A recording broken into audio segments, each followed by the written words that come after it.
Madam তো অসুস্থ, কিছুদিন পর আসবেন। কাব্য কথা শেষ করতে না করতে ফাইজা এসে বলল, তুই এখানে দাঁড়িয়ে গল্প করছিস, ওদিকে কাস্টমার বসে আছে খাবারের জন্য। গল্প করছি না ম্যাডাম। তুই চুপ থাক, মেয়ে মানুষ দেখলেই গায়ে বেঁধে কথা বলতে ভালো লাগে। আর কিছু না বলে অপমানিত হয়ে ওখান থেকে চলে গেল। তানজিদা ফাইজাকে বলল, গল্প করতে আসিনি, তদন্ত করতে আসছি। Officer Tanzila Chowdhury, cyber crime. আপনি কে? ফাইজা ঢোক গিলে। আপনি কিসের তদন্ত করতে আসছেন? আমি ম্যানেজারের অবর্তমানে দেখাশোনা করছি। তানজিলা ফাইজাকে জিজ্ঞেস করলো রেস্টুরেন্ট কখন খোলা হয়, বন্ধ করা হয়, সবকিছু। ফাইজা সবকিছু বলল। তানজিলা ফাইজার অনুমতি নিয়ে কম্পিউটার চেক করলো, না এখানেও কিছু পেল না। তানজিলা চলে গেল। তানজিলা চলে যাওয়ার পর ফাইজা কাব্যের সামনে দাঁড়িয়ে, অফিসার এসেছে, আমাকে বলবি না আগে? আমাকে বলার সুযোগ তো দেননি, কিভাবে বলবো? সব সময় বেশি কথা বলিস, কাজ কর যা। কাব্য কিছু না বলে ফাইজার সামনে থেকে চলে গেল। তানজিলা সব জায়গা ঠিক মতো খুঁজলো, কোথাও কোনো কিছু ফাঁক রাখেনি। তাও কোথাও কোনো সূত্র পেল না। টেকো মুরাদের কথা মতো সবাই থানায় এসে মুরাদের সামনে দাঁড়ালো। মুরাদ সবাইকে দেখে ডার্ক হ্যাকারের ভেতর কেউ আছে কি না জিজ্ঞেস করতে সবাই নানাক বলল। কেউ কেউ বলল ডার্ক হ্যাকার আতঙ্কের নাম, সব হ্যাকাররা আতঙ্ককে থাকে, কখন তাদের উপর টার্গেট পড়ে। ডার্ক হ্যাকারদের সবাই ভয় পায়। এই কদিনে পুরো ভয়ঙ্কর নামে পরিচিত লাভ করেছে, আবার ব্যাংক হ্যাক করেছে, যা এই শহরের কারো ক্ষমতা নেই। মুরাদ সবার কথা শোনার পর সবাইকে বলল, তোমাদের কাজ এখন থেকে ডার্ক হ্যাকারকে খুঁজে বের করা। খুঁজে বের করতে পারলে তোমাদের জন্য উপহার আছে। সবাই আজ থেকে সন্ধান শুরু করে দাও, আমি তোমাদের সব সাপোর্ট দিব। শুধু আমার ডার্ক হ্যাকার কিংকে দরকার। কে এই কিং? মুরাদের কথায় সবাই সাই দিয়ে চলে গেল। মুরাদ চেয়ারে বসে কপালে হাতের 4টা আঙ্গুল দিয়ে চিন্তায় পড়ে গেল। এই কদিনে ডার্ক ডেভিল আর ডার্ক হ্যাকার কিং রাতের ঘুম কেড়ে নিয়েছে। দুপুর 2টা কাব্য খাবার নিয়ে ক্যান্টিনে দিয়ে রেস্টুরেন্টে চলে গেল। আজ আর ফাইজা লেটের জন্য বকতে পারল না। রাতে রেস্টুরেন্ট বন্ধ হওয়ার পর কাব্য মিরানের সাথে কথা বলে চলে গেল। রাতে মুরাদ সহ প্রশাসনের সবাই অভিযান চালাতে লাগলো। এভাবে কেটে গেল 2 দিন। এই 2 দিনে শহরে বেশি অপকর্ম হয়নি। সুযোগ বুঝে মুরাদ 4 থেকে 5 টাকা হাতিয়ে নিয়েছে। ভয়তে কেউ মুখ খোলেনি। 2 দিন পর কাব্য কিচেনে কাজ করতেছিল। ফাইজা কাব্যকে ডেকে বলল, ওই টেবিলে যেয়ে দেখ কি অর্ডার করে। কাব্য টেবিলের দিকে তাকিয়ে দেখলো চেয়ারে আকিবরা বসা, মেনু কার্ড হাতে নিয়ে শয়তানি করছে।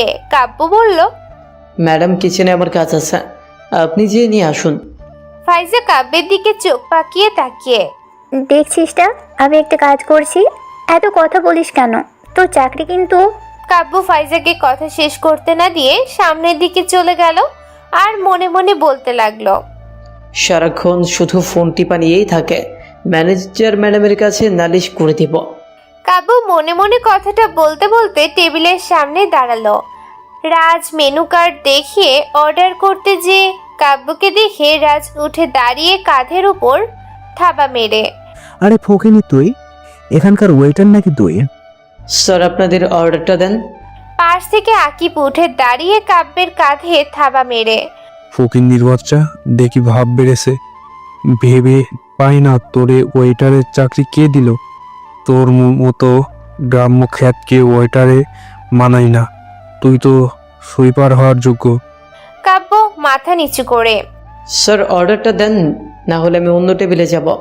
আমার কাস্টমার বসে আছে, তাদেরও অর্ডার নিতে হবে। ওরে শালা, এত কথা কবে শিখলে?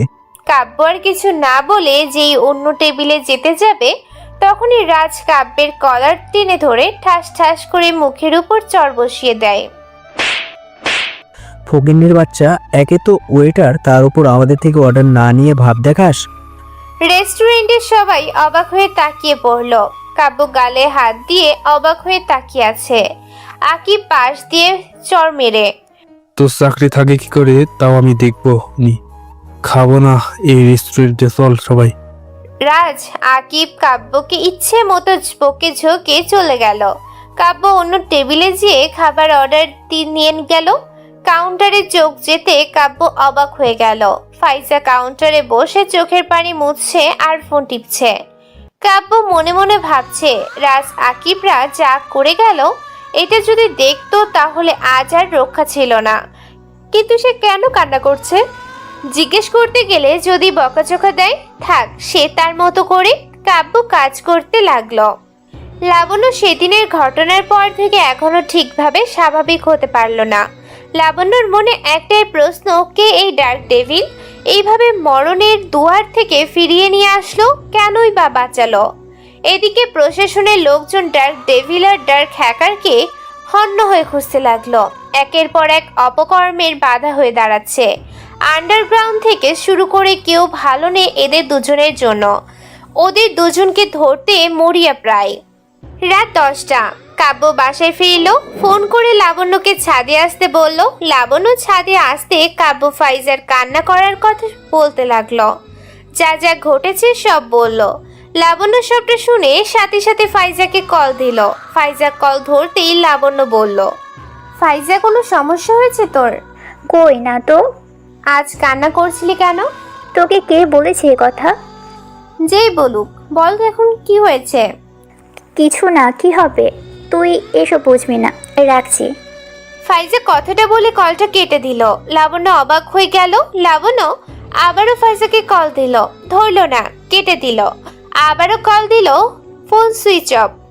লাবণ্য কাব্যের দিকে তাকিয়ে, বড় কোনো সমস্যা হয়েছে নিশ্চয়ই। তুই আমাকে ফোন করে কেন বলিসনি দুপুরে? আমি বুঝতে পারিনি। লাবণ্য আর কিছু না বলে নিচে চলে গেল। কাব্য আর কোনো কিছু না ভেবে রুমে চলে গেল। রাত 1টা। তানজিলার ফোনে মেসেজ আসলো। তানজিলা মেসেজটা দেখলো ডার্ক হ্যাকার আইডি থেকে আসছে। মেসেজ দেখলো একটা ভিডিও পাঠাইছে। ভিডিওটা চালু করে দেখতে তানজিলা হা হয়ে গেল। একটা ক্লাবের ভেতর মেয়েদেরকে বিক্রি করছে। যে যার চাহিদা মতো মেয়েগুলো কিনে নিয়ে উপরের রুমে নিয়ে জোরপূর্বক অত্যাচার করছে। তানজিলা এমন দৃশ্য আর সহ্য করতে পারল না। সাথে সাথে মুরাদকে কল দিল। মুরাদ কল রিসিভ করতেই তানজিলা বলল, স্যার আপনাকে একটা লোকেশন পাঠিয়েছে। ওখানে মেয়েদের জোরপূর্বকভাবে বেচা কেনা আর মাদকের ব্যবসা চলছে। আপনি যে মেয়েগুলোকে বাঁচান। মুরাদ লোকেশন দেখে তানজিলাকে বলল, তুমি এই খবর কিভাবে পেলে? স্যার আমার কাছে ভিডিও এসেছে। ওখানকার সিসিটিভি ফুটেজ আমার ফোনে লাইভ চলছে। মুরাদ উত্তেজিত হয়ে, ব্যস্ত, তুমি ওগুলো ডিলিট করে দাও। আর এই কথা জানো আর কাউকে না বলা হয়। কোনো ফুটেজ রাখবে না। মুরাদের কথায় তানজিলা থ হয়ে গেল। তানজিলা জোর গলায়, স্যার ওখানে সব অপকর্ম হচ্ছে। আপনি তার কোনো পদক্ষেপ না নিয়ে আমাকে সব ডিলিট করতে বলছেন? তুমি কি চাকরি হারিয়ে তাড়াতাড়ি মরতে চাও, নাকি আরো বেশি দিন ধরে বাঁচতে চাও? তানজিলা অবাক হয়ে, মানে স্যার? এ তো মানে বুঝতে হবে না, যা বলেছি তাই করো। এদিকে তোমার খেয়াল দিতে হবে না। ডিউটি করো আর মাস গেলে বেতন নিয়ে সুখে থাকো। এসবে জড়িও না। তোমাকে যে কাজ দিয়েছি তাই করো। ডার্ক হ্যাকারকে খুঁজে বের করো। মুরাদ কথাটা বলে কলটা কেটে দিল। মুরাদ ক্লাবে ফোন দিয়ে সিসিটিভি অফ করে দিতে বলল। মুরাদের কথায় অফ করে দিল। তানজিলা দেখলো অফ হয়ে গেছে। তখনই হাসির ইমোজির নিচে লেখা, হাত পা বাঁধা থাকলে অন্যায়ের বিরুদ্ধে কথা বলতে গেলে চাপের মুখে পড়তে হবে। আপনি ডার্ক হ্যাকারকে খুঁজেন, ডার্ক হ্যাকারকে খুঁজেন। আধারের কর্মফল আধারে পাবে, আলোর কর্মফল আলোতে পাবে। তানজিলার লেখাপড়া শেষ হতে না হতে আইডি ভ্যানিশ হয়ে গেল। তানজিলা আইডি খুঁজতে লাগলো কিন্তু খুঁজে পেল না। সকাল 10টা। গ্রামে আদিমিয়া লস খেয়ে এখন রাস্তার ফকির হয়ে গেছে। এই সুযোগে চেয়ারম্যান খোকন আদিমিয়ার সব সম্পত্তি ভোগ দখল করে নিয়েছে। কৌশলে আদিমিয়া করিমন বেগমের থেকে মিথ্যা কথা বলে একটা সই নিছিল। হ্যাপি করিমন বেগমের সাথে কথা বলছে, শাক করছে। তখনই খোকন লোকজন নিয়ে কাব্যদের বাসায় এসে, করিমুল বেগম ভালোই ভালোই ভিটা ছেড়ে চলে যাবে, নাকি জোর করে দখল করতে হবে? করিমন বেগম অবাক হয়ে, চেয়ারম্যান সাহেব, আমি আমার ভিটা কেন ছাড়বো? কেন তুমি জানো আদি মিয়া তোমার থেকে সই নিয়ে তোমার ভিটে বন্ধক রেখে টাকা নিয়েছে। সে টাকা এখনো শোধ দিতে পারিনি, তাই দলিল হিসেবে এই ভিটে আমার। করিমুন বেগম হা হয়ে গেল। করিমুন বেগম বলল, সব মিথ্যা। আমি আমার স্বামীর ভিটা ছেড়ে কোথাও যাব না। মামার বাড়ি পাইছো? খোকন তার লোকদের ইশারা করলো। খোকনের লোকজন ঘরের দিকে যেতে হ্যাপি করিমুন বেগম সামনে দাঁড়ালে দুজনকে ধাক্কা মেরে ফেলে দিল। হ্যাপি করিমুন বেগমকে জড়িয়ে ধরে কান্না করতে লাগলো। খোকন বলতে লাগলো, ঘরের ভেতরে যা কিছু আছে সব ফেলে দে, কিছু যেন না থাকে। খোকনের কথা মতো ঘর থেকে হাড়ি পাতিল বিছানা সব ছুঁড়ে ছুঁড়ে বাহিরে ফেলতে লাগলো। করিমুন বেগম খোকনের পায়ে ধরে, সাহাব, আমাকে কিছুদিন সময় দেন। কাব্যকে বলে সব টাকা দিয়ে দিব। আমার স্বামী রেখে যাওয়া শেষ সম্বলটুকু কেড়ে নিয়েন না। খোকন পা ছিটকে ফেলে দিয়ে, আদিকে লোভ দিয়ে ওর সব শেষ করেছি, এখন তোর এই টুকু রেখে কি করব? তাও শেষ করে দিলাম। করিমুন বেগম খোকনের কাছে কান্না করে আকুতি মিনতি করতে লাগলো। খোকন হাসতে লাগলো। ঘর থেকে সব বের করে ফেলার পর ঘর ভাঙতে শুরু করলো। গ্রামের লোকজন সবাই দাঁড়িয়ে দাঁড়িয়ে দেখছে, কেউ কোনো কিছু বলছে না। করিমুন বেগমের শেষ সম্বলটুকু হারিয়ে ফেললো, আশাটাও শেষ হয়ে গেল। ঘর ভাঙার শেষে খোকন বলল, এই বুড়িকে টেনে এসে গ্রাম থেকে বের করে দিবি, আর যেন গ্রামে না ঢোকে। খোকনের কথা মতো তার দুজন লোক হ্যাপি আর করিমুন বেগমের দিকে এগিয়ে গেল। তখনই কয়েকটা গাড়ি এসে থামলো। সবাই অবাক হয়ে তাকিয়ে পড়লো। খোকনের লোক থেমে গেল। খোকন পিছে ফিরল। গাড়ি থেকে গার্ডরা নামলো। গার্ডরা জড়ো হওয়ার পর মাঝখানের গাড়ি থেকে এমডি নেমে বলল, কি হচ্ছে এখানে? গ্রামের সবাই অবাক হয়ে গেল। খোকন কিছুই বুঝতে পারছে না। এমডি এগিয়ে এসে, এখানে কি হচ্ছে? এই বাসাটা কে ভাঙলো? আপনি কে? আপনাকে তো চিনলাম না। আপনি আমাকে চিনবেন না? এখানে এত লোকজন কেন? কি হয়েছে এখানে? আমি এই গ্রামের চেয়ারম্যান। আমার থেকে টাকা ধার নিয়েছিল, তাই দিতে পারিনি বলে ভিটা দখল করেছি। এমডি গার্ডদের ইশারা করতে দুজন গার্ড করিমুন বেগম আর হ্যাপিকে তুলল। এমডি বলল, যাক, ভালো করেছেন বাসাটা ভেঙে, নাহলে আমরাই ভাঙতে হতো কষ্ট করে। আপনাকে ধন্যবাদ। এমডির কথা শুনে সবাই অবাক হয়ে গেছে। খোকন বলল, মানে? তুমি কত টাকা পাও হিসাবটা দাও। এমডির ইশারার একজন চেয়ারম্যানের থেকে হিসাব চাইলো। চেয়ারম্যান টাকার কথা বলল। চেয়ারম্যানের টাকার পরিমাণের 2 গুণ টাকা চেয়ারম্যানকে দিয়ে, আজকের পর থেকে আর যেন এদের আশেপাশে না দেখি। চেয়ারম্যান টাকা পেয়ে লোভ সামলাতে পারল না। খুশিতে টাকা নিয়ে নিল, কিন্তু কৌতূহল নিয়ে বলল, আপনি এই ফকিরনির জন্য এতগুলো টাকা খরচ করছেন কেন? খোকনের গালে এমডি চড় মেরে, ফকিন্নি কাকে বলে? ফকিন্নি তো তুই। অসহায় মানুষদের সুযোগ নিয়ে যারা ব্যবহার করে তারাই বড় ফকিন্নি। তুই তাদের ভেতরে একজন। তুই চেয়ারম্যান না হলে তোকে এখানে মেরে পুঁতে ফেলতাম। খোকন পুরো থ হয়ে গেল।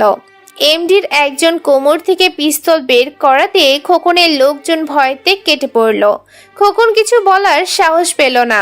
করিমুন বেগম বলল, আপনি কি? আমাদের এত বড় উপকার কেন করলেন? কাব্যই আমাকে পাঠিয়েছে, সময় মতো চলে এসেছি, না হলে আমাদের সাথে কি করতো কে জানে। এমডির কথা শুনে সবাই হা হয়ে গেল। খোকনের চোখ কপালে ওঠার মতো। কাব্য পাঠিয়েছে।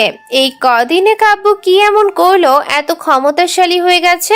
সবার মনের ভেতর নানা ধরনের প্রশ্ন উকি দিচ্ছে।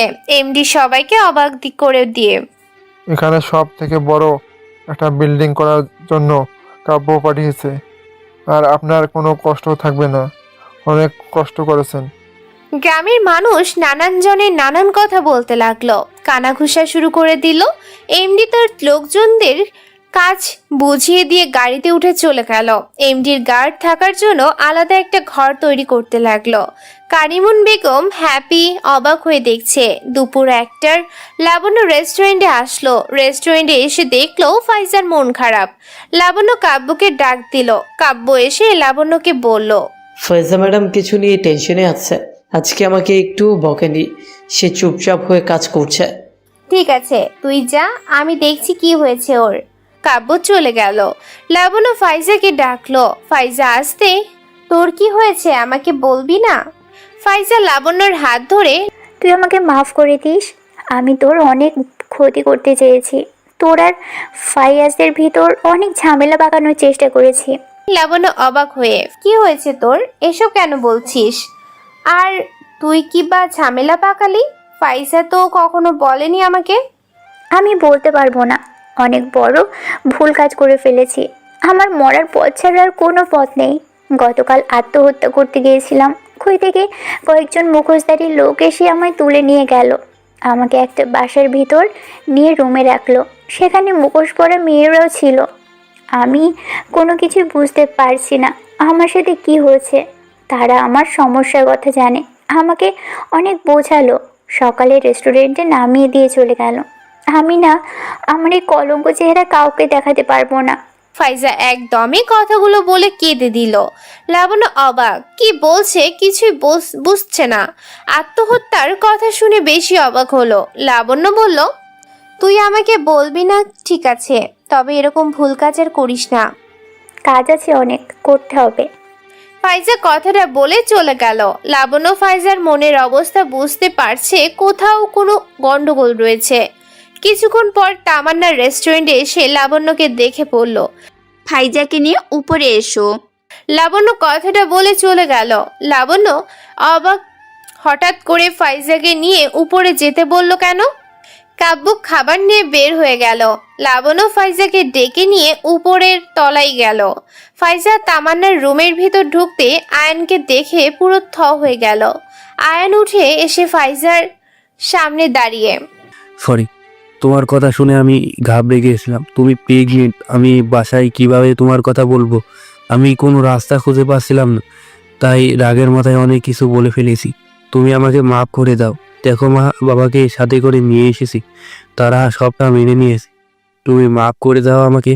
লাবণ্য আয়ানের কথা শুনে ফাইজার দিকে হা হয়ে তাকালো। ফাইজা প্রেগনেন্ট। তামান্না উঠে এসে ফাইজার পাশে দাঁড়িয়ে, তুই এই কথাটা আমাকে জানাতে পারতি, আমি তোদের একটা ব্যবস্থা করে দিতাম। আত্মহত্যা করতে যাওয়াটা কি ঠিক হয়নি? ফাইজা অবাক হয়ে গেল, এটা কিভাবে জানলো? আয়ানের মা বলল, যা হবার তা হয়ে গেছে, এখন রাগ অভিমান করা ঠিক হবে না। পেছনের কথা ভুলে যেয়ে আমাদের সাথে বাসায় চলো। আমাদের বংশধর তোমার পেটে, আমরা অনেক আনন্দিত। ফাইজা আয়ানের মাকে জড়িয়ে ধরে কেঁদে দিল। আয়ান লাবণ্যকে অবাক করে দিয়ে, ধন্যবাদ লাবণ্য। তুমি যদি বাসায় ফোন দিয়ে মা বাবাকে ম্যানেজ না করতে, তাহলে আমি ফাইজাকে হারিয়ে ফেলতাম। অসংখ্য ধন্যবাদ। লাবণ্য পুরো অবাক হয়ে গেল।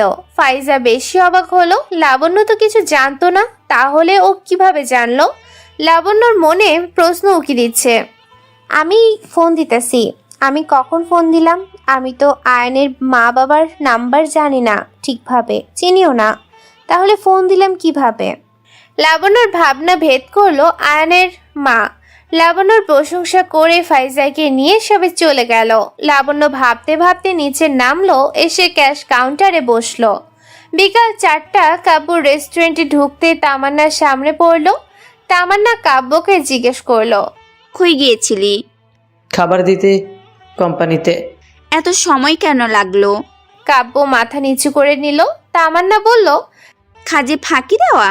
তোর আজকের বেতন কাটা, কোনো বেতন হবে না। তামান্না লাবণ্যকে বলে চলে গেল।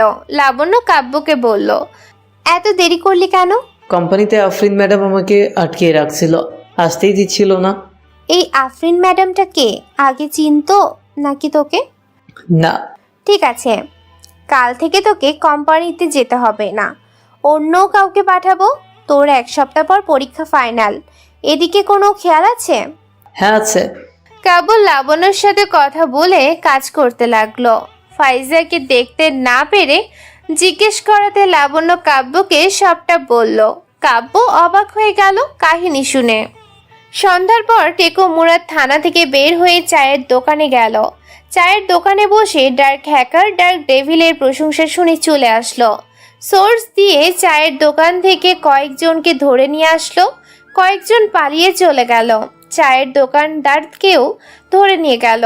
সবাইকে মুরাদের সামনে দাঁড় করাতে মুরাদ বলল, কোথায় তোদের ডার্ক ডেভিল, ডার্ক হ্যাকার ডাক? তোদের কিভাবে বাঁচায় তাও আমি দেখি।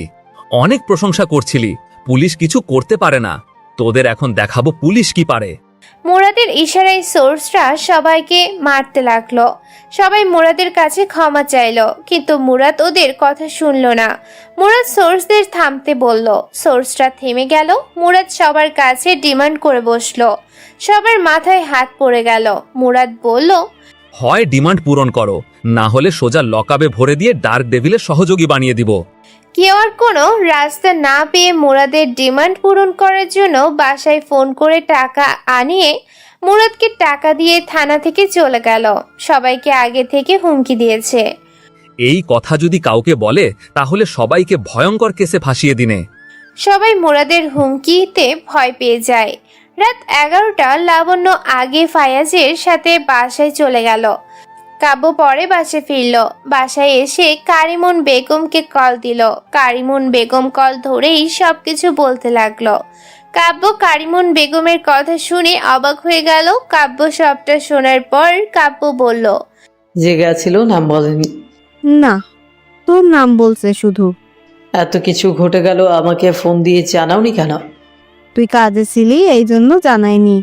হ্যাপি কি পড়াশোনা বাদ দিয়ে দিছে? হ্যাঁ, ও আর পড়বে না।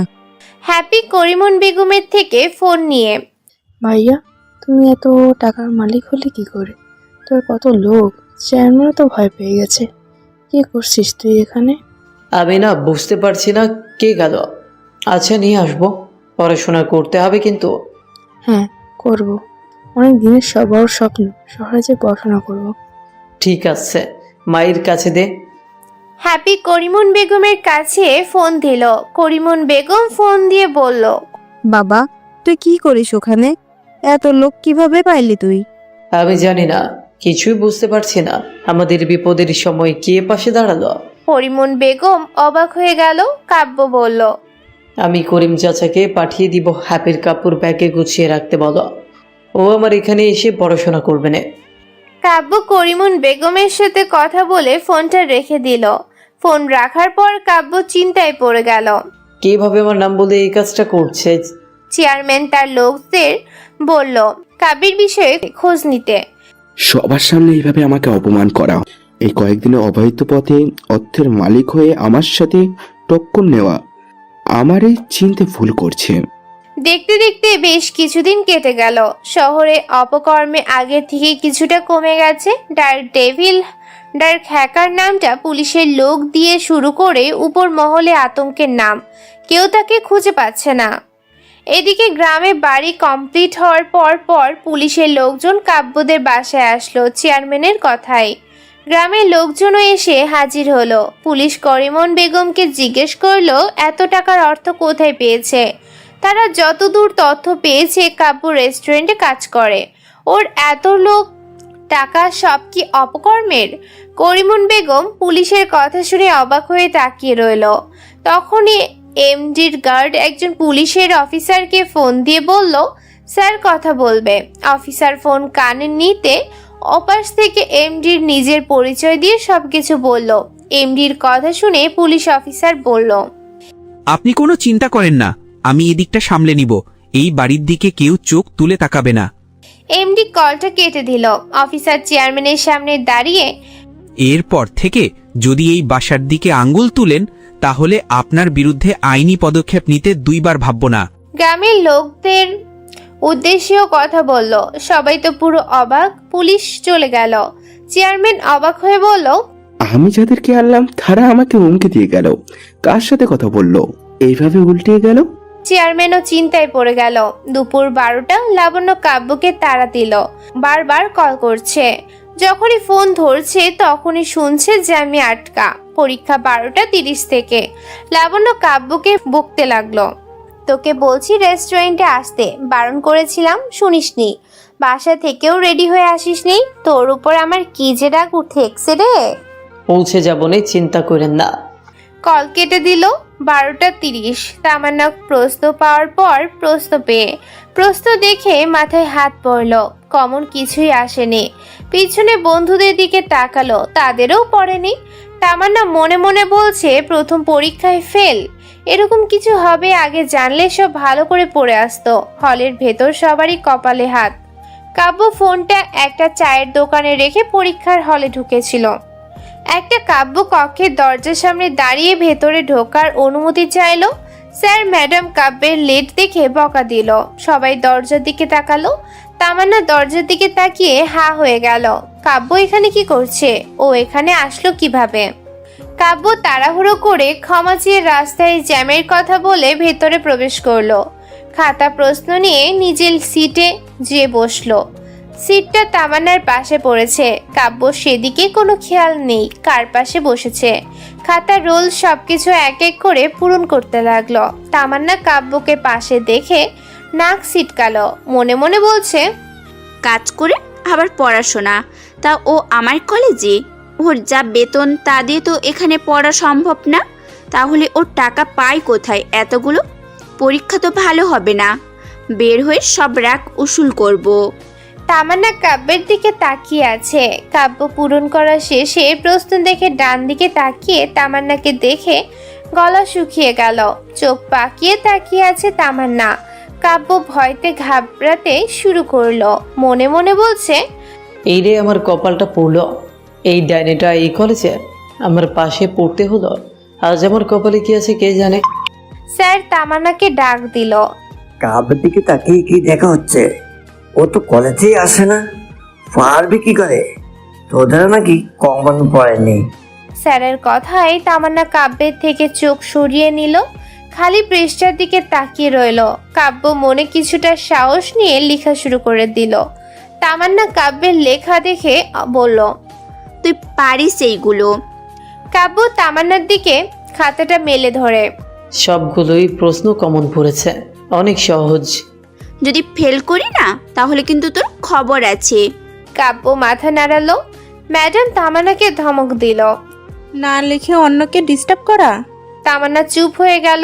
কাব্য নিজের মতো লিখে যেতে লাগলো। যে যার মতো লিখতে লাগলো। তামান্না মনে মনে বলছে, ফেলই তো খাবই, ওরটা দেখে লিখি। যদি ভুল হয় তাহলে ওকে চাকরি থেকে সহজে বের করে দিতে পারবো। তামান্না কাব্যকে খোঁচাতে লাগলো। তার আর দেখে দেখে লিখতে লাগলো। তামান্নার বন্ধুরা অবাক, ওরা না পারছে বসে আছে। আর ও ছোট লোকেরটা দেখে লিখছে। ছোট লোকটা আর কি বা পারবে। সবাই মনে মনে গুচুর গুচুর করতে লাগলো। এদিকে টেকো মুরাদ সবার থেকে তথ্য নিতে লাগলো ডার্ক ডেভিল আর হ্যাকারের। সবার তথ্য নিয়ে শেষে টেকো মুরাদ বুঝতে পারলো ডার্ক ডেভিল, ডার্ক হ্যাকার যেগুলো কাজ করেছে সব কাজই অন্যায়ের বিরুদ্ধে। কালো অধ্যায়ের শহরটা আলোকিত করতে চাচ্ছে। এই শহরে এমন কোনো কাজ নেই যে না হয়। আর সেই কাজের একমাত্র বাধা হয়ে দাঁড়িয়েছে ডার্ক ডেভিল আর ডার্ক হ্যাকার কিং। তবে আর কতদিন বাধা হয়ে থাকবি তোরা? একদিন না একদিন তো ধরা পড়বি। সেই দিন হবে তোদের শেষ দিন। কোন শহরে এসেছিস এখনো তো বুঝতে পারিসনি। যে অন্যায়ের বিরুদ্ধে যাবে তাকেই আজ পর্যন্ত মরতে হয়েছে। তোদের দুজনকে মরতে হবে, আর তাও আমি মারব।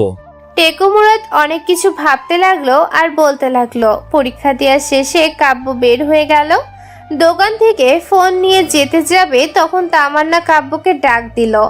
কাব্য পিছিয়ে ফিরে তামান্নার সামনে যেয়ে দাঁড়ালো। তামান্না বলল, তুই শিওর তো পাস হবে এই পরীক্ষায়? তুই কখন পড়িস? সারাক্ষণ তো ওয়েটারি করিস। কাব্য মুচকি হেসে, পাস হয়ে যাবে। যদি না হয় তাহলে তো বুঝিস কি করব তোকে। কাব্য মাথা নাড়ালো। তামান্নার বন্ধুরা তামান্নার পাশে এসে, ভালোই তো দেখে দেখে ফকিনি কে কপি করে দিলে। যাও, পাস করতে পারতিস তাও পারবি না। এই তো তোদের রেস্টুরেন্টের ওয়েটার হয়ে নামি দামি কলেজে ভর্তি হয়েছে। তামান্নার বন্ধুরা অনেক কিছু বলতে লাগলো। কাব্য মাথা নিচু করে শুনতে লাগলো। সবার সামনে ফকিনি, ছোট লোক, গাইয়া বলে অপমান করতে লাগলো।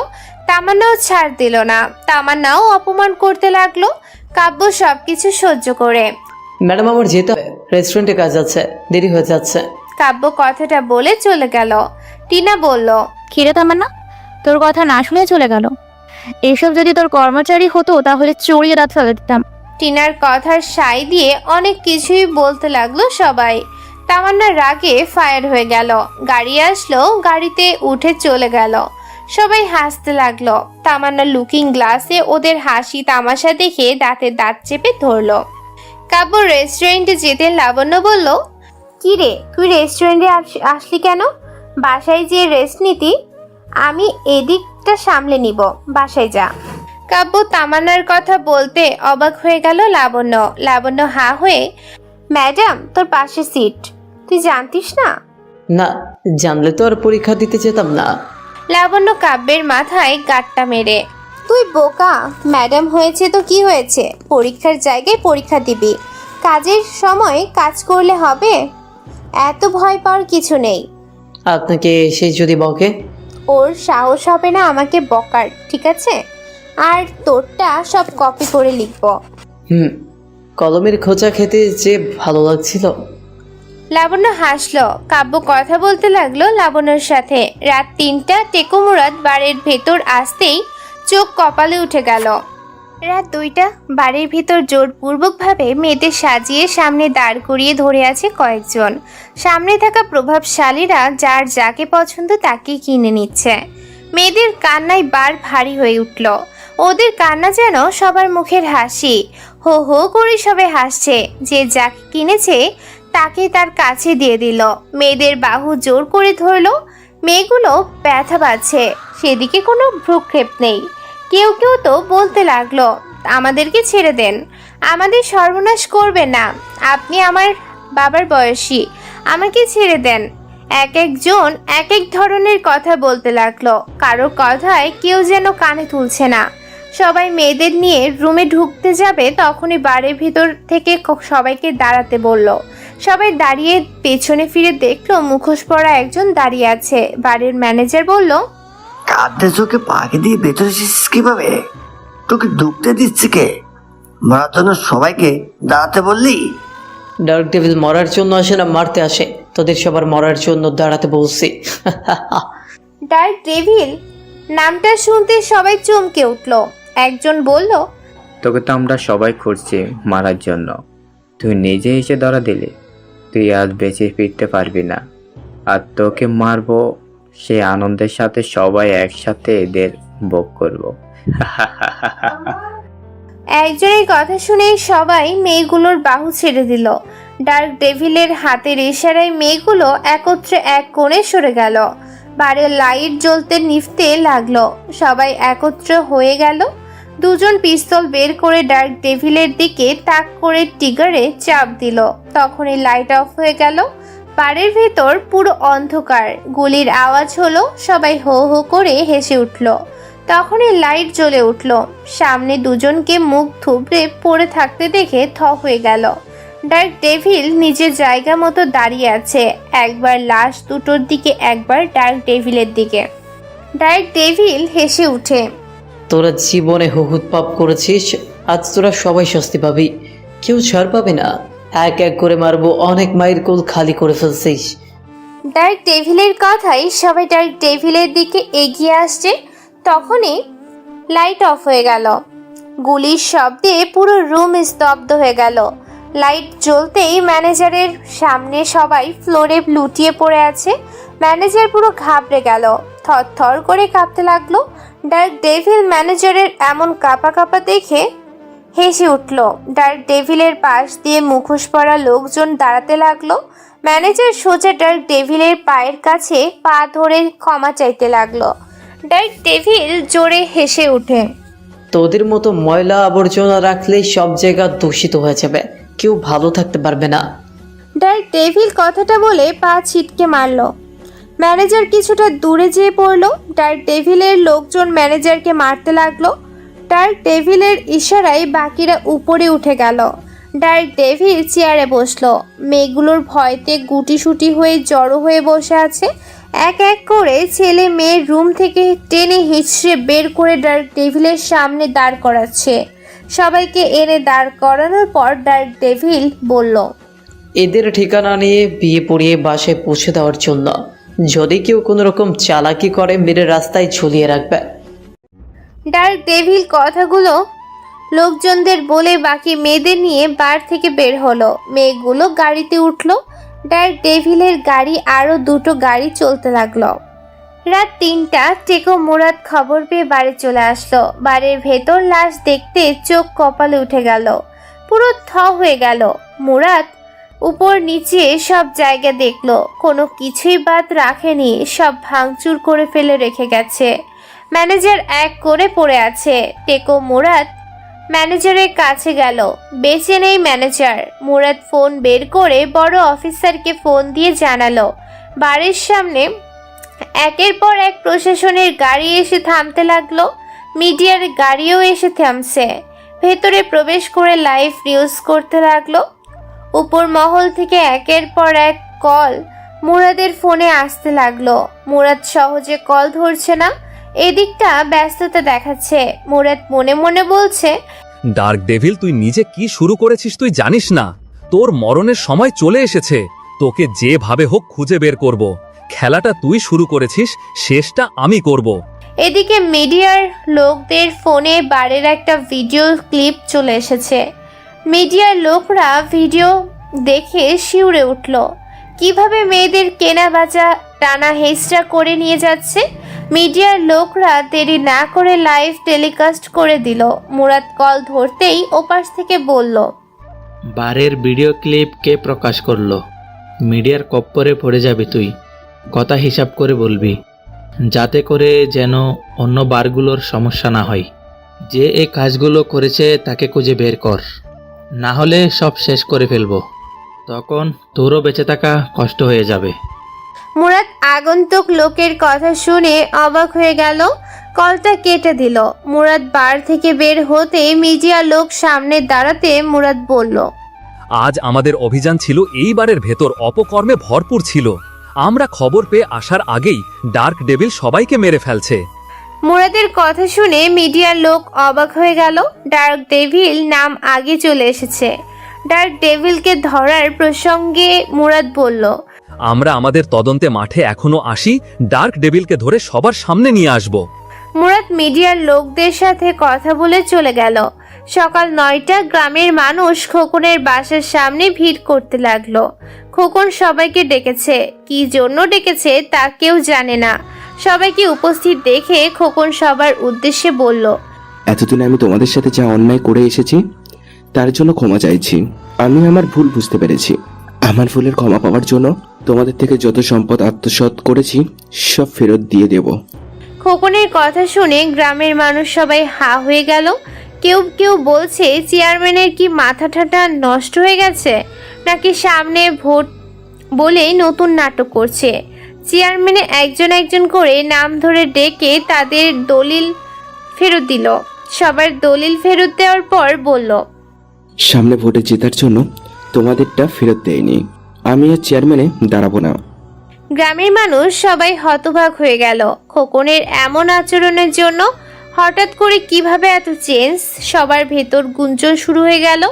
সকাল 11টা তামান্না রেস্টুরেন্টে এসে ক্যাশ কাউন্টারে বসলো। লাবণ্যকে বলল, তুমি জানতে ওইটার বয় আমার কলেজে পড়ে? লাবণ্য অবাক হওয়ার ভান করে, না ম্যাডাম, ও বলল ওর পরীক্ষা ছুটি লাগবে তাই ছুটি দিয়েছি। ও তো আসার পর থেকে একদিনও ছুটি নেয়নি। সামান্য ওয়েটার হয়ে কিভাবে এত সাহস পেল? আমার মান সম্মান সব শেষ। আমার ওয়েটার আমার পাশের সিটে, ডাকো ওকে।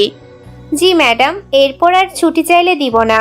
লাবণ্য কথাটা বলে চলে যেতে লাগলো যাবে। তামান্না কিছু একটা ভেবে, না থাক, কিছু বলতে হবে না, সময় আছে বলার।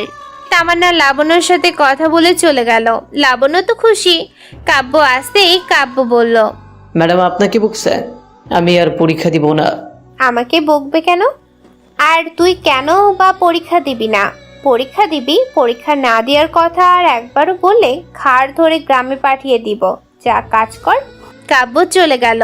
রাত হলেই ডার্ক ডেভিল এক এক অপকর্মের জায়গায় হামলা করে। অপকর্মের জড়িতদের মেরে লাশ ফেলে রেখে আসে। টেকো মুরাদ আর তার সহযোগীরা হদিশ পায় না কখন কোথায় হামলা করছে।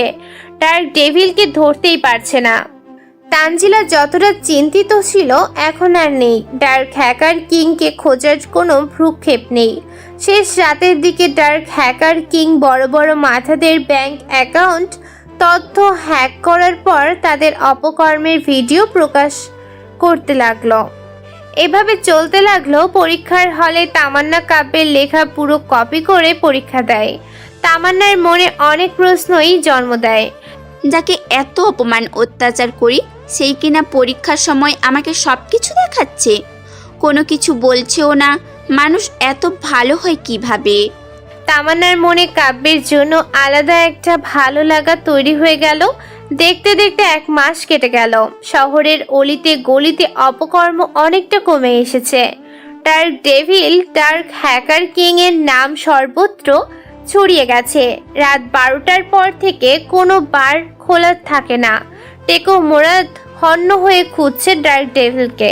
তানজিলার কাছে তথ্য চাইলে তানজিলা ঠিক কোনো তথ্য দেয় না টেকো মুরাদকে।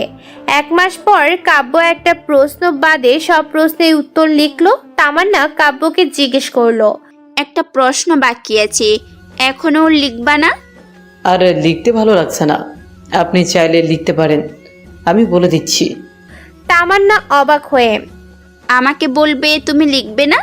না, ইচ্ছা করছে না, আপনি লিখুন, আমি বলছি। তামান্না কিছু না বলে কাব্য বলছে তাই লিখছে।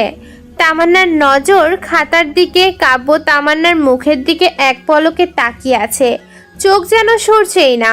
পরীক্ষার শেষে কাব্য আগে থেকেই বের হয়ে গেল। তামান্না বের হবে তখন টিনা তামান্নাকে পেছন থেকে ডাকলো। তামান্না দাঁড়াতে টিনা বলল, তুই এতটা চেঞ্জ হলি কিভাবে? হঠাৎ এই কথা? তোর চোখে মুখে ওয়েটারের জন্য বিক্রিতে ঘৃণা সব কিছু দেখতে পেতাম, ইদানিং কোনো কিছুই নেই। তোর চোখ তো অন্য কিছু বলছে। কি পাগলের মতো বকবক করছিস? সত্যি করে বলতো, ওয়েটার বয়টার প্রেমে পড়লি নাকি? ও তোর দিকে এইভাবে তাকিয়েছিল তাদের তো। টিনার কথায় তামান্না অবাক হয়ে, কি বলছিস এসব? আমি প্রেমে পড়বো? ওকে তো ব্যবহার করলাম, এমনিতেই আমি পড়াশোনা করি না। এইবার ফেল করলে তো বুঝিস ড্যাডি ঘরেই রাখবে না। ওরটা দেখার জন্য তুই ওর সাথে ভালো ব্যবহার করেছিস? তামান্না হেসে দিয়ে, ঠিক ধরেছিস। আরে তুই তো আমাকে চিনিস আমি কেমন। তামান্না কথাটা বলে চলে গেল। তামান্না হাঁটছে আর মনে মনে ভাবছে, এত ছেলে আমার পেছনে ঘুরঘুর করলো, কাউকে পাত্তাই দিলাম না। কিন্তু ওয়েটার বয় আমার বিরক্তির ভেতর থেকে এখনো ভালো লাগা হয়ে গেছে। ওকে সহ্য করতেই পারতাম না, কিন্তু এখন ওকে দেখতে খুব মন চায়, শুধুই মন চায়। কতটা সহজ সরল বোকা, এটাই কি তবে নিয়তি? বিরক্তিকর মানুষটা আমার এতটা আপন হয়ে গেল। কাব্য রেস্টুরেন্টে যেতে লাবণ্য বলল, পরীক্ষা ভালো দিয়েছিস? হ্যাঁ। ম্যাডাম কি কিছু বলছে তোকে? আর না, ম্যাডাম আগের থেকে ভালো ব্যবহার করছে। লাবণ্য মনে মনে বলল, কেন কেন ভালো ব্যবহার করছে তা তুই বুঝবি না। স্বার্থ ছিল, এই জন্য তোকে বুঝতে দেয়নি। কাব্য লাবণ্যকে বলল, কি ভাবছেন? না কিছু না, তুই বাসায় চলে যা, রেস্ট কর। তোর বিষয়টা বড় স্যারকে বলেছি, 5 দিনের ছুটি দিয়েছে, গ্রাম থেকে বেরিয়ে আয়। লাবণ্য কথা শুনে কাব্য খুশি হয়ে গেল। কাব্য খুশিতে, তাহলে কালকে সকালে চলে যাব? হ্যাঁ যাস। কাব্য রেস্টুরেন্ট থেকে বেরিয়ে বাসায় চলে গেল। সন্ধ্যা 6:30। আফরিন কাব্যকে ফোন করে আসতে বলল, দরকারি কিছু কথা আছে। কাব্য আফরিনের দেয়া লোকেশনে চলে আসলো। আফরিন কাব্যকে নিয়ে একটা ক্যাফের ভেতর ঢুকলো। ক্যাফের ভেতরে বসে কফির অর্ডার করলো। কাব্য আফরিনকে বলল, কি দরকার ছিল এত বড় ক্যাফেতে আসার? বাইরে দাঁড়িয়ে কথা বললেই তো হয়েছে। তো চুপ থাকো তুমি। তুমি এমন কেন? এত বলদ হলে হবে? দেখবে তোমার বউ থাকবে না। আফরিন হাসলো। আফরিনের কথায় কাব্য লজ্জা পেয়ে মুচকি হাসলো। ওয়েটার কফি দিয়ে চলে গেল। আফরিন কথা বলতে লাগলো। কাব্য মনোযোগ দিয়ে শুনছে আর কফির মগে চুমুক দিচ্ছে। তামান্না বান্ধবীদের নিয়ে ক্যাফেতে আসলো। টিনা কাব্যকে দেখে তামান্নাকে বলল, এই দেখতো, ওটা ওয়েটার বয় না? একটা মেয়ে ক্যাফেতে, নিশ্চয়ই জিএফ হবে। বড়লোক হলে কবে তোর ওয়েটার বয়? টিনার কথা শুনে তামান্না তাকিয়ে দেখলো আফরিন আর কাব্য হাসাহাসি করছে আর কথা বলছে। তামান্না এমন দৃশ্যটা যেন সহ্য করতে পারল না।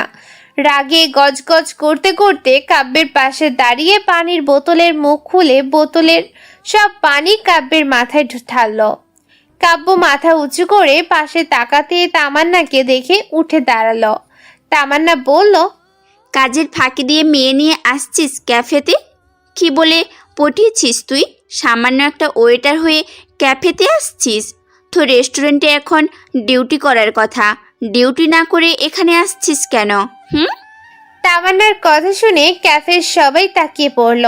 আফরিন অবাক হয়ে কিছু বলতে যাবে, তখন তামান্না আফরিনকে থামিয়ে দিয়ে, তোমার সাথে কোনো কথা বলছি না আমি ওয়েটারের সাথে কথা বলছি।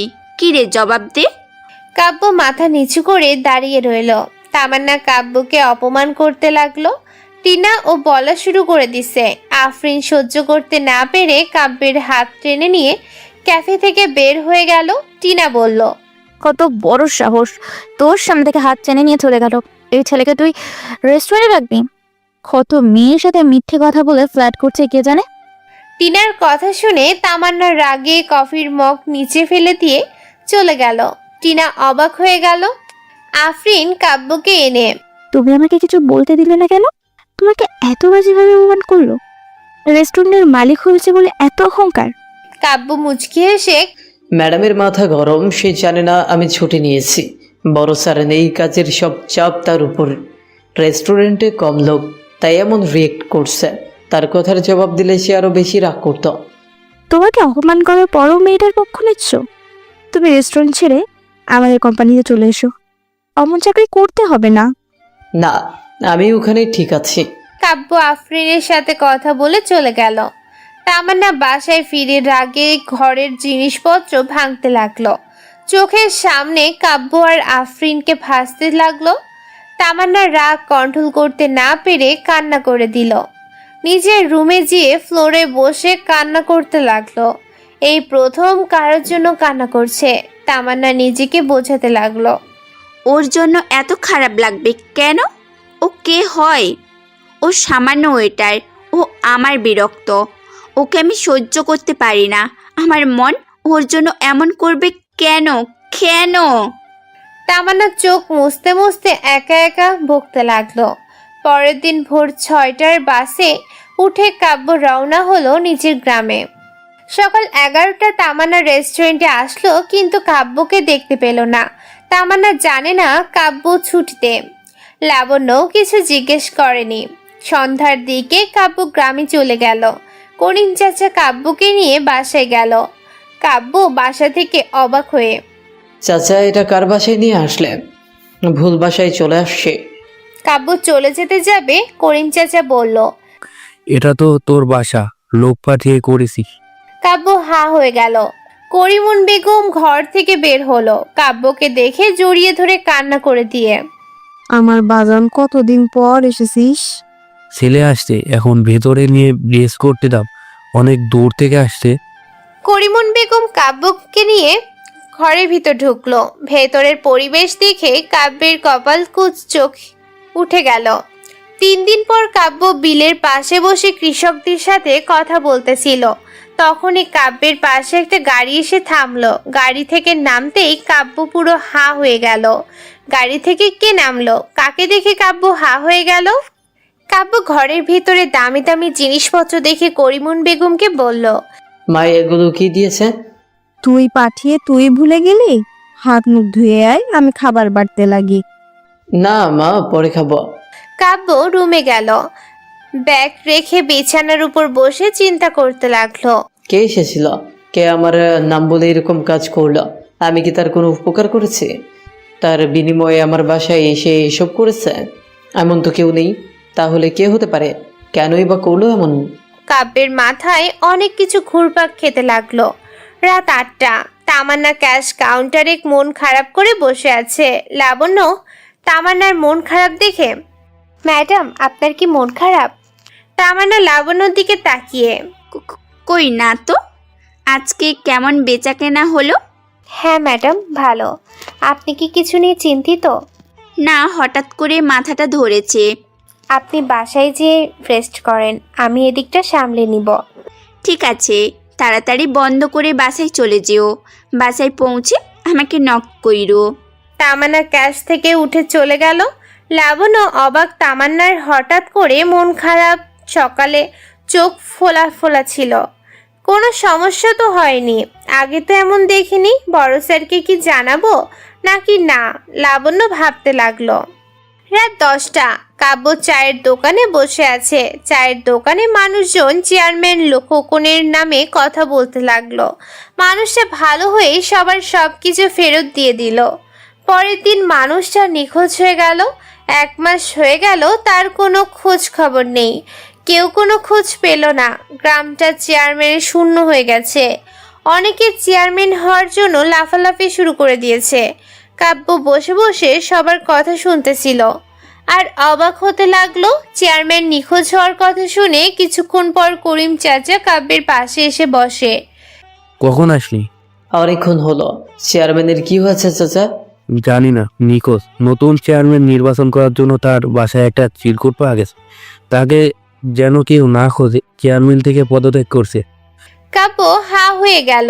কাব্য বলল, তার নির্বাচনের জন্য কেউ দাঁড়িয়েছে? হ্যাঁ, 4 জনের দাঁড়ানোর কথা শুনু যাচ্ছে। করিম চাচা নামগুলো বলল। কাব্য নামগুলো শোনা শেষে বলল, চাচা তুমিও দাঁড় হয়ে যাও। করিম চাচা অবাক হয়ে বলল, আমাকে ভোট দেবে কে? কেন? গ্রামের মানুষজন। তুমি চাচা দাঁড়িয়ে যাও, তোমার জনপ্রিয়তা গ্রামে বেশি। জনপ্রিয়তা থাকলে কেউ ভোট দিবে না।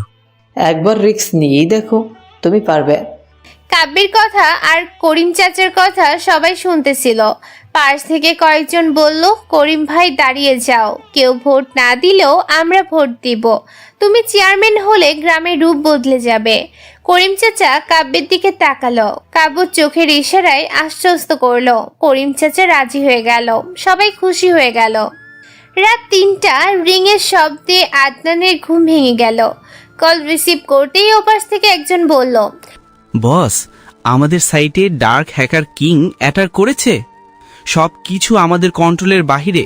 কি করব কিছু বুঝতে পারছি না। আদনান কথাটা শোনা মাত্রই ঘুম যেন চোখ দিয়ে উড়ে গেল। আদনান তাড়াহুড়ো করে বের হয়ে গেল বাসা থেকে। কিছুক্ষণ পর আদনান রুমে ঢুকে হা হয়ে গেল। এতক্ষণ সব কিছু হাতে লাগানোর বাইরে চলে গেছে। সবাই দাঁড়িয়ে মনিটরের দিকে তাকিয়ে আছে। আদনানের মাউস কি বোর্ড পাগলের মতো চাপতে লাগলো। সব কিছুতে কাজ হচ্ছে না।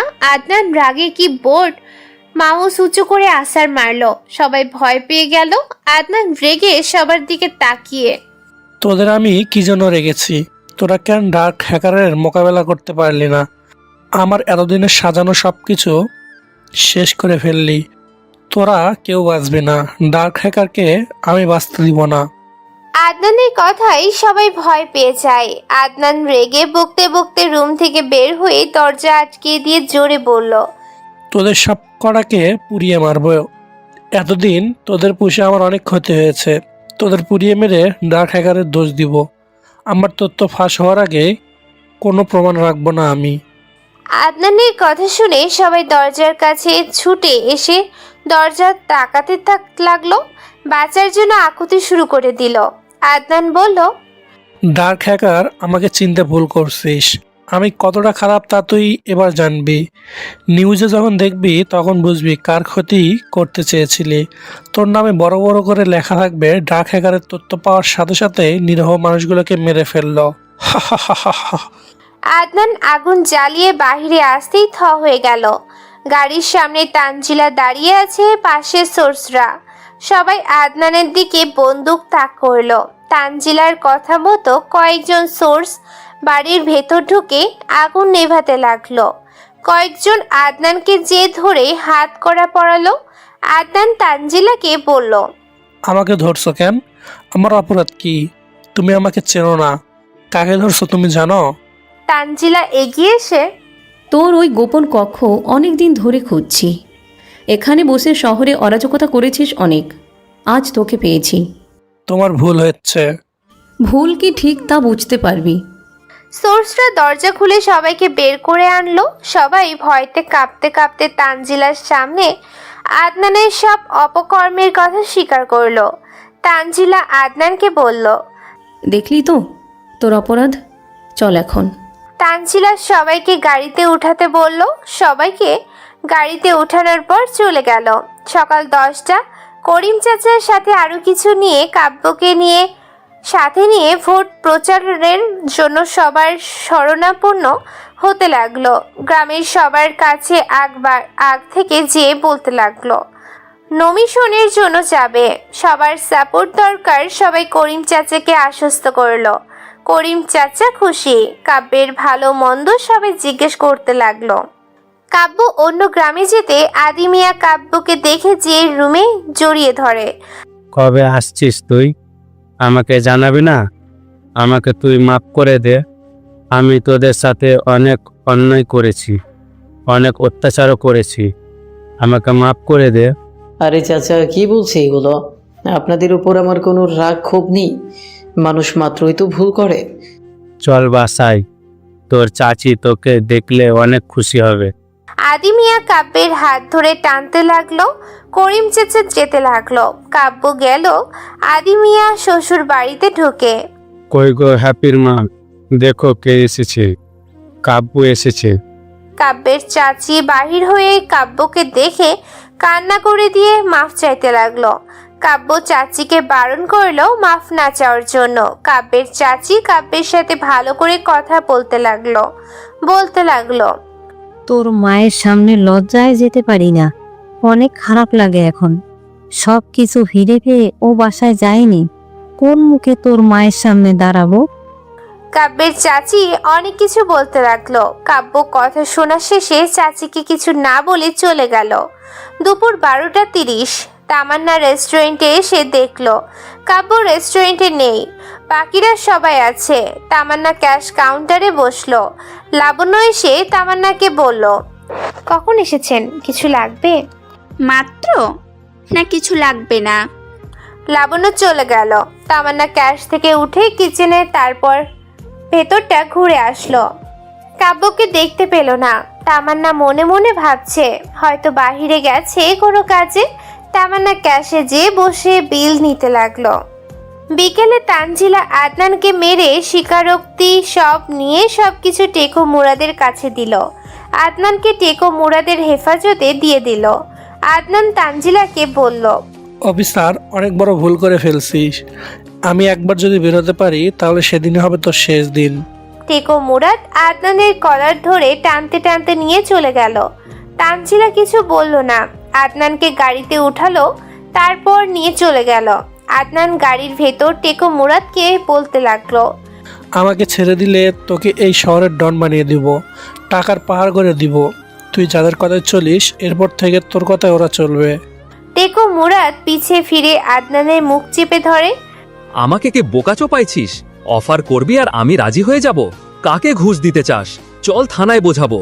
টেকো মুরাদ গালটা ছেড়ে দিয়ে শয়তানি একটা হাসি দিল। আদনান বুঝতে পেরে আর কোনো কথা বলল না। রাত 9টা। তামান্না সেই যে আসলো আর যায়নি। রেস্টুরেন্ট থেকে এতক্ষণ ছিল কিন্তু কাব্যকে একবারও দেখেনি। মনে মনে ভাবছে, লাবণ্যকে একবার জিজ্ঞেস করব? না থাক, আমি কি ওর সাথে বেশি খারাপ আচরণ করে ফেলেছি? এই জন্যই কি সে আসছে না নাকি? তামান্নার মনে অনেক প্রশ্ন জাগতে লাগলো। রাত 12টা। টেকো মুরাদ জেলের ভেতর ঢুকে আদনানকে বলল, কি বলতেছিলি তখন বল। আদনান টেকো মুরাদকে লোভ দিতে লাগলো। মুরাদ আদনানের লোভে পা দিয়ে, 2 দিন পর তুই বের হয়ে যাবি। বের হওয়ার পর আমার কাজ না হলে তুই কিন্তু ছাড় পাবি না। অফিসার আদনানের এক জবান, যেটা বলেছি তাই করব, তবে তোকে লেডি অফিসারকে মারতে সাহায্য করতে হবে। সব ব্যবস্থা করে দিব। আমি নিজ হাতে মারবো ওকে, ওর অনেক দেমাগ। সব ব্যবস্থা করে দিব। তোকে তাকে জেলে থাকতে হবে। ওকে মারার পর জেল থেকে মুক্তি পাবি, যাতে কেউ আঙুল তুলতে না পারে। আদনান হাসলো, সাথে মুরাদও। পরের দিন সকালে তামান্না রেস্টুরেন্টে আসলো কিন্তু কাব্যকে দেখতে পেল না। যে যার মতো কাজ করছে। তামান্না কাউন্টারে বসে আছে। সকাল 11টায় আফরিন রেস্টুরেন্টে আসলো। ভেতরে ঢুকতে তামান্নাকে দেখতে পেল। তামান্না আফরিনকে দেখে অবাক। আফরিন তামান্নার সামনে থেকে চলে গেল। লাবণ্যর সামনে দাঁড়িয়ে তুমি লাবণ্য? লাবণ্য অবাক হয়ে, হ্যাঁ। আমি আফরিন। কাব্যের থেকে তোমার অনেক প্রশংসা শুনেছি। আপনি তাহলে সেই ম্যাডাম কাব্য আটকে রেখে কফি না খাইয়ে ছাড়েন না? আফরিন হেসে দিয়ে, হ্যাঁ, আমার কথাও বলেছে। না হলে তো আর লেট হওয়ার কারণ তো জানতে পারতাম না। অন্যের কাজ বুঝেন তো। হ্যাঁ, তা তো বলেছি। রেস্টুরেন্ট ভালো হলেও মানুষের মন তো আর ভালো না। কাব্যকে দেখছি না, 2 দিন যায় না। ও কোথায়? ওর খোঁজ জানতে এসেছো? আফরিনের এই কথাটা লাবণ্য ঠিক বুঝল না। লাবণ্য কিছু বলতে যাবে তখন তামান্না ডাক দিল। লাবণ্য আফরিনকে বলল, আপনি ভেতরে বসুন, আর ম্যাডাম ডাকছে শুনে আসছি। লাবণ্য কথা বলে তামান্নার সামনে যেয়ে, বলুন ম্যাডাম। এই মেয়েটা এখানে কি করছে? কেন ম্যাডাম, আপনি চিনেন ওনাকে? তোমায় যা জিজ্ঞাসা করলাম তাই বলো, কে মেয়েটা?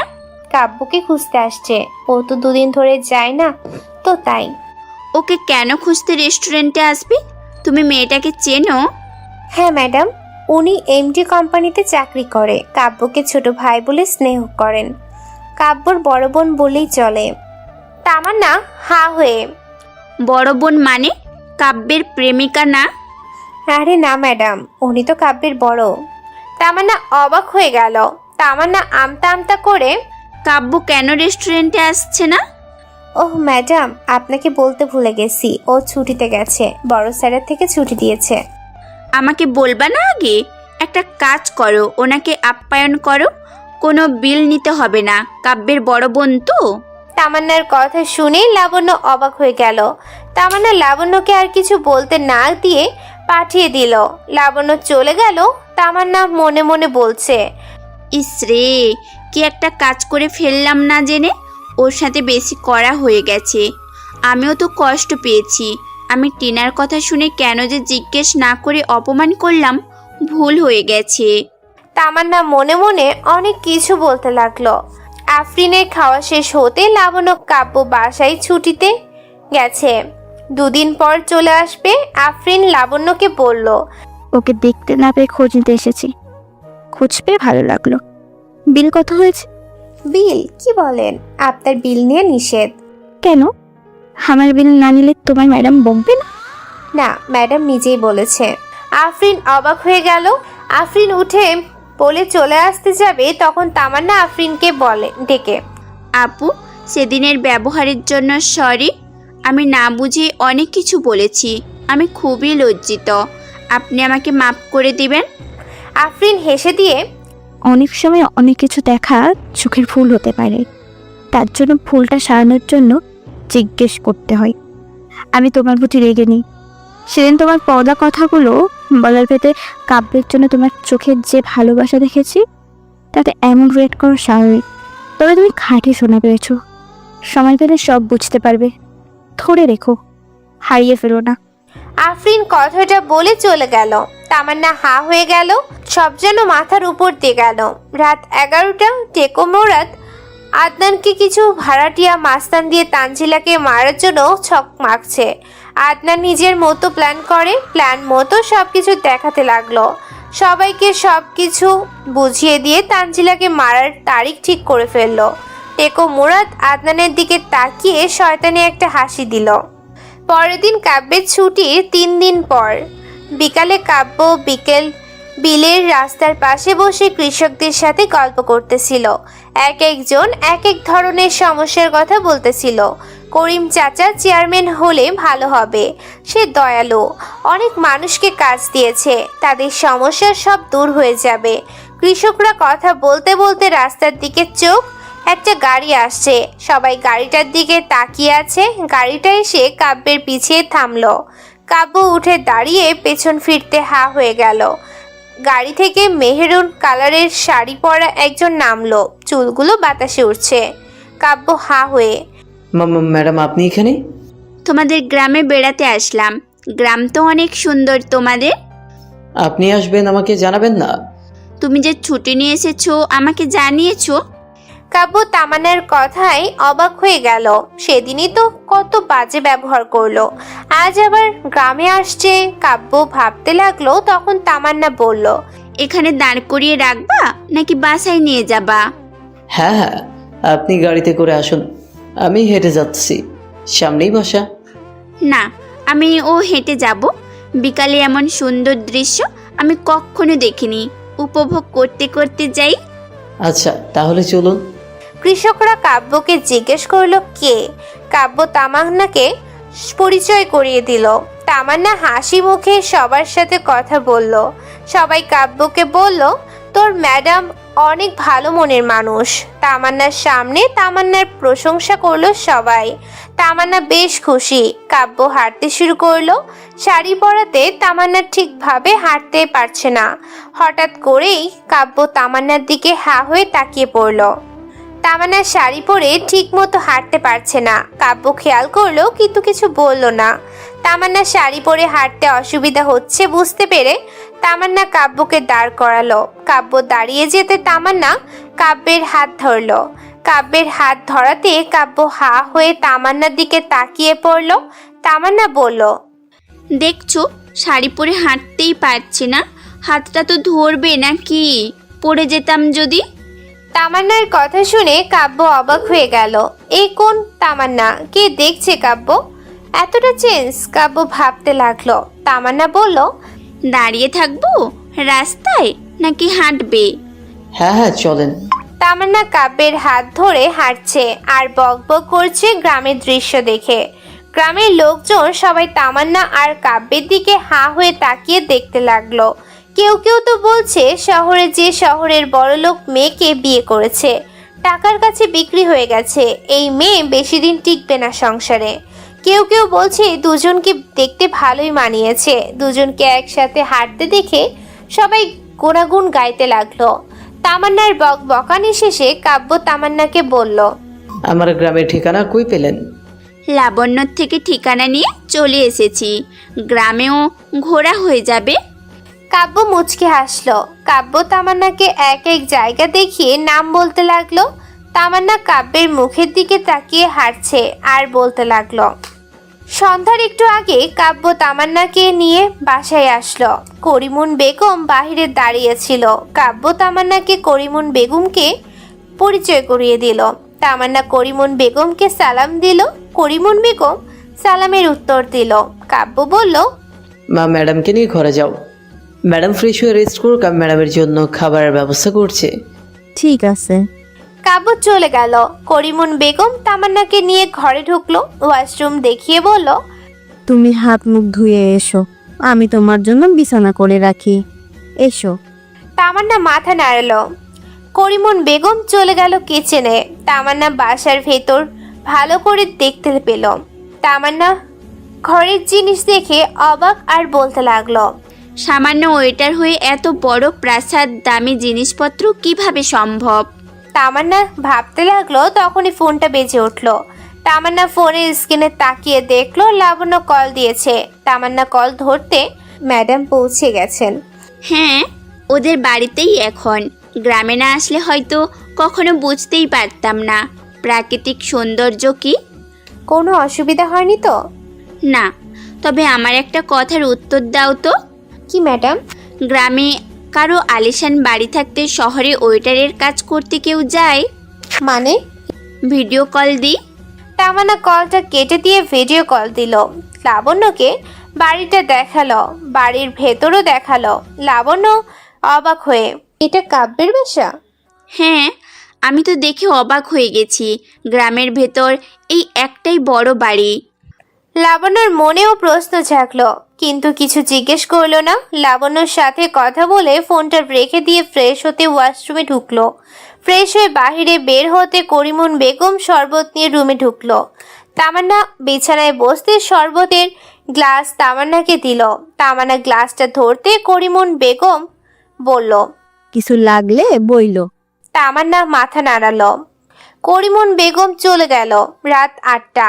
করিমুন বেগম রুমে এসে দেখলো তামান্না ঘুমিয়ে আছে। করিমুন বেগম তামান্নাকে ডাকলো। তামান্না উঠে বলল, কখন যে ঘুমিয়ে গেছি খেয়ালই করিনি। চোখে মুখে পানি দিয়ে এসো, চা বানিয়েছি। হুম। তামান্না উঠতে যাবে তখন কাব্যের গলা পেল। কাব্য বলছে, মা আমি মেলায় যাচ্ছি, কফি এনে রাখছি, ম্যাডামকে খেতে দিও, সে আবার চা পছন্দ করে না। করিমন বেগম উঠে যেতে যাবে তখন তামান্না বলল, কিসের মেলা?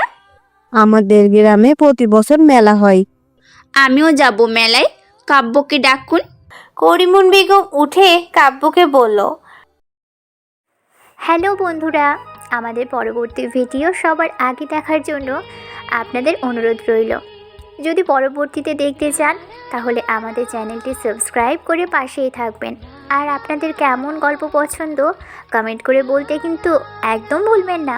ধন্যবাদ।